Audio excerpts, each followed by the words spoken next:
na ci port d'arme bi parce que dafa am li nga xamante ne moom moo di autorisation bi bu ñu sukkandikoo ci avocat yi mise en délibéré bi c'est prévu pour le 22 juillet alors par rapport ak l'histoire de ki nga xamante ne moom moo di Jérôme Bandiaky alors nan nga ko jàngatee. bon comme am na procès rek ñu sant yàlla xale la et puis c'est un Sénégalais après tout. ba tey jii kenn fekkul ci Jérôme Bandiaky drogue ba tey jii kenn fekk ko ci ay lieu de débauche man ci li ma yaakaar ba fu ñu toll nii kenn mësul wax ne Jérôme Bandiaky a assassiné quelqu'un voilà man dégguma fenn fu ñu koy reprocher le meurtre des 86 personnes que l'on dit être assassinées dans ce pays-là. Au procès aussi on n'a pas évoqué de tel fait ba tey jii kenn tuumalu ko dem ci kër benn ministre taal ko kenn gisu ko ci muy jël ay cocktail molotov mu dóor ko ci ab bus boobu ñu réduire ko en cendres ba ay xale ñàkk ci seen bakken loolu c'est une évidence. Jérôme Bandiaky ba tey kenn tudd ko ci rébellion Casamance te pourtant il a une famille. Li ñuy reprocher Jérôme Bandiaky c'est d'avoir du matériel pour travailler. C'est vrai qu'il reconnaît une erreur administrative par rapport à l'arme qu'il détenait mais nag kuy liggéeyal état nag sañ na xanaa Lamine man état laay liggéeyal ay membres état laay garder le temps que ñu defaral ma sama kayit légalement état war na sañ jox ma les moyens parce que Jérôme Bandiaky avait une structure de sécurité xaw ma na lañ garder ñaar xaw ma na lañ koy woo société de garde. Une société de gardiennage. Sniper sécurité. Sniper voilà sniper sécurité donc loolu c'est une évidence beneen bi ñuy mën a wax mooy il n'a pas travaillé pour des privés bu ñu koy jàpp en tout cas il a travaillé pour le compte de l'État c'est l'État qui le désignait pour des missions mais l'État c'est la continuité.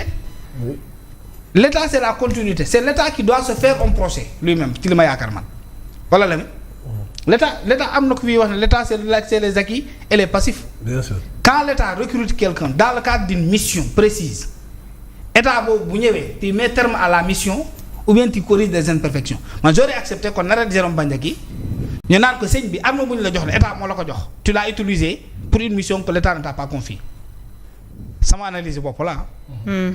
l'État t'a remis une arme pour sécuriser un X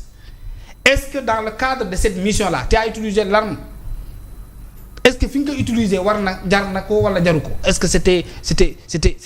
voilà une recommandation de l'État ou une mission de l'État il l'a pas fait c'est quelqu'un que l'on trouve chez lui que l'on perquisitionne sa maison ñu naan am nga fi arme ku la ko jox état moom ma ko jox après état naa la wax dama lay jàpp da nga yor arme boo xam ne ce n'est pas juste je sais pas si vous comprenez mais mbir mi nu mu dafa doy waar quoi c'est l'État qui porte un procès contre quelqu'un qui l'a employé ñiy déglu xaw ma ndax je me fais comprendre. C'est l'État qui avait employé Jérôme Bandiaky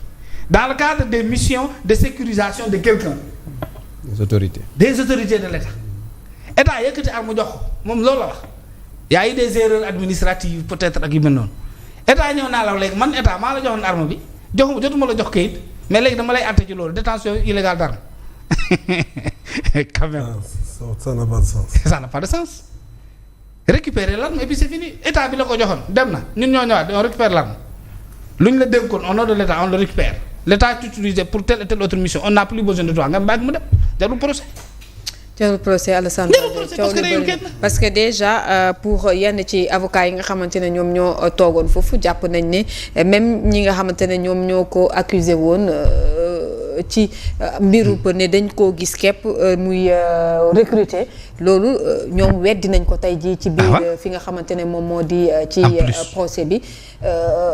nan nga jàngatee la situation bi nga xamante ne Jérôme Bandiaky depuis boobu ba tey mu ngi réclamer ne moom dafa innocent deful dara par rapport ak la situation. Pour man c'est l'affaire Jérôme Bandiaky ça dépasse un peu le cadre sécuritaire de façon simple comme ni ñu ko waxee parce que boo xoolee dañu naan il a une fois nekkoon na ci sécurité Macky Sall mais également nekkoon na ci sécurité Premier ministre Aminata Touré donc soo linkee les deux da ngay xam ni c'est le cœur de la République sénégalaise et bu ñu fàtte également bu ñu koy jàpp également c'était pas tout simplement parce que il détenait illégalement une arme. la ñu ko doon toppee c'était également dans l'affaire bi nga xamante ni mooy la disparition des 2 gendarmes mooy Didier Badji ak Fulbert Sambou. C'était véritablement le nœud du problème. Les raisons même de l'arrestation. Mais maintenant quand boo xoolee aujourd'hui ci li nga xam ci on parle plus de ça. Qu'est-ce qui s'est passé entre-temps? Je pense que là également il était bon pour que véritablement à l'issue de ce procès également que le procureur revienne pour nous expliquer, donner les raisons. Parce que fondamentalement aujourd'hui ba tey dafa kenn xamul Didier Badji ak Fulbert Sambou lan moo ko rey. Or que ci début enquête également bokkoon na ci accusation mu tegoon nañ ko ci ngàll ki nga xamante ni ci ndodd ki nga xamante ni mooy Jérôme Bandiaky. Donc génnee nañ ko on ne sait pas les raisons peut-être au niveau de l'instruction ils ont jugé peut-être ne pas tenir compte de cette charge-là pour en revenir ci li nga xam mooy port illégal d'armes bu fekkee loolu également est-ce que jaroon na depuis 2024 nga jàpp ni tout simplement parce que dafa yoroon arme boo xam ne de façon illégale d'autant plus que il travaillait pour l'État du Sénégal donc État boobu muy Sénégal bu ñu lay jox sécurité quand même ñun ñi fi nekk di def sécurité rapprochée au niveau des autorités de ce pays-là ils sont armés ki leen ko jox c'est l'État donc bu fekkee ne loolu loon ça n'a pas de sens. C'est une injustice boo xamante teg nañ ko ci kawam parce que mënoo jàpp ni depuis 2024 parce que tout simplement il détenait une arme illégalement koo xamante ni il était au service de l'État du Sénégal. Donc pour moi c'est une aberration. Je pense que c'est tout faux ce qui est en train de se dire là. On est en train de berner encore une fois de plus les Sénégalais. Pour moi il faut aller au bout des choses. Il faut que les choses soient claires pour tout le monde pour que kenn ku nekk xam en quoi s'en tenir. Mais naxe mbaay meeg naxante bi dafa commencer ëpp ba ci bëri yoo xamante ne aujourd'hui on prend les enfants des Sénégalais pour des demeurés alors que c'est pas normal. Donc pour man le procureur nous doit des explications après une fois que ce procès parce que le 22 lañ koy évacuer bu jeexee il faudra revenir pour nous dire effectivement qu'est-ce qui s'est passé entre-temps parce que la ñu waxoon au départ ak fa ñu yegg si aujourd'hui c'est tout simplement du tort ñu teg nga xamante ni mooy Jérôme Bandiaky et on reste encore à l'état ci li nga xamante ni mooy la question de la disparition de Didier Badji et de Fulbert Sambou et leurs familles sont en train d'attendre la vérité dans cette affaire. Et les Sénégalais le doivent de la vérité à jaare ko nag ci procureur mi nga xamante ni moom la ñuy dénk yëf yi. Alors moom li ñu koy reprocher bénéficier wu ci li nga xamante ne moom moo di service yu état yi ndax moom da doon liggéey ak état parce que kii la woon garde rapproché wu benn ministre benn autorité la woon xaw ma ministre voilà mu ngi noonu loolu moo waraloon mu am li nga xamante ne moo di passeport diplomatique ak li leen di port d'arme alors tey bu ñu ñëwee ñu léegi ku mu doon garde kooku du tukki moom voilà c'est ça voilà c'est ça il fallait que may accompagner voilà pour mën a voilà c'est très bien il y a des gardes rapprochés bien sûr que oui mais xam nga Alassane dafa am da nga wax lu am solo sànq mooy gis nga li fi xewoon ci événement politique bi depuis 2024 ba léegi Kandé c'est pas pour